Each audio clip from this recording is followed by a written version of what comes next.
my companions has been in a critical tradition. That enterprise by itself, however, has left the church with little to preach, teach, or trust. For that reason, my work has become increasingly post-critical.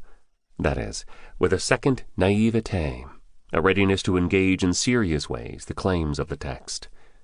I have done so in a conviction that the alternative meta-narratives available to us are inadequate, and the core claims of the Bible are more adequate for a life of responsible well-being. Both liberal progressive Christians and fundamentalist Christians are tempted and seduced by alternative narratives that are elementally inimical to the claims of the Bible. For that reason, the work of a generative exposition of biblical claims seems to me urgent.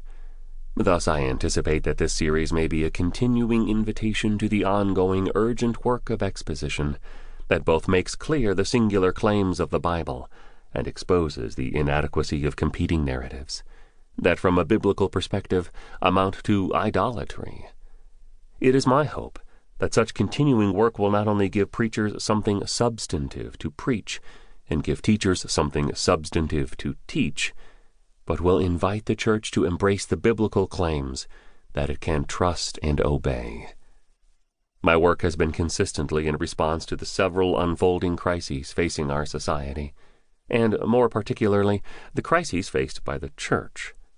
Strong market forces and ideological passions that occupy center stage among us sore tempt the church to skew its tradition, to compromise its gospel claim, and to want to be like the nations.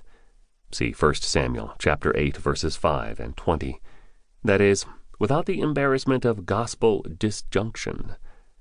Consequently, I have concluded over time that our interpretive work must be more radical in its awareness that the claims of faith increasingly contradict the dominant ideologies of our time.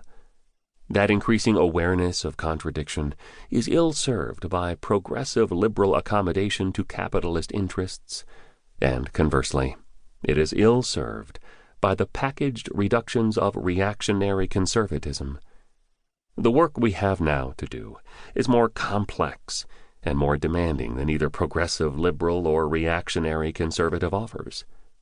Thus, our work is to continue to probe this normative tradition that is entrusted to us, that is elusive in its articulation, and that hosts a holy agent who runs beyond our explanatory categories in irascible freedom and in bottomless fidelity.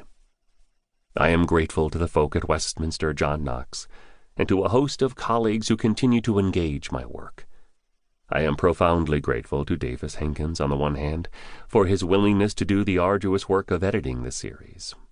On the other hand, I am grateful to Davis for being my conversation partner over time, in ways that have evoked some of my better work, and that have fueled my imagination in fresh directions. I dare anticipate that this coming series of republication will, in generative ways beyond my ken, continue to engage a rising generation of interpreters in bold, courageous, and glad obedience.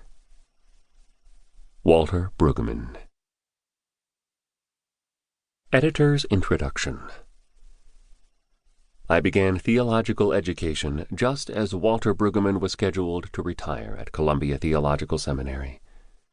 I knew very little about the academic study of religion, probably even less about the state of biblical scholarship at the turn of the 21st century. Yet somehow I knew enough to take every possible course with Dr. Brueggemann. After retiring, Walter continued to teach a course periodically and work from his study on campus, and he always insisted that it and any pastor's workspace be called a study rather than an office. But before he retired, during his last and my first year at Columbia, I took 6 different courses in biblical studies, including 3 with Walter. In my memory, I spent that academic year much like St. Thecla, as she sat on a windowsill and listened to the teachings of the Apostle Paul. According to her mother's descriptive flourish, Thecla, clinging to the window like a spider, lays hold of what is said to him with a strange eagerness and fearful emotion. It was for me, as it had been for Thecla. Longtime readers and listeners, as well as those encountering Walter's words